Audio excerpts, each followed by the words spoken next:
The ritual. Rizzla preferred as the call. 3 skins is all you need to build a good joint, some nimble fingers, tobacco, some roach and some weed. Get the weed down to a smokable form, use scissors or even a grinder.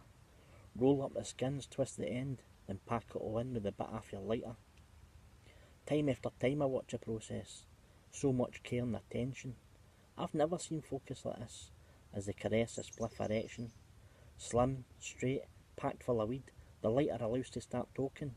A couple of draws and deep breaths, and now they're all fucking choking. Fuck's sake, you cunt, you okay? Nodding their head, no exhaling. Holding their breath for as long as they can. Cough, splutter, and finally breathing.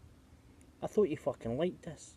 I do, it's right good stuff, as they motion them to set themselves for another choke-fueled puff. I'll just never understand the pleasure they get for the drug, the same way they look at my face as it twists, taking my first butt-fast tonic slug. The ritual.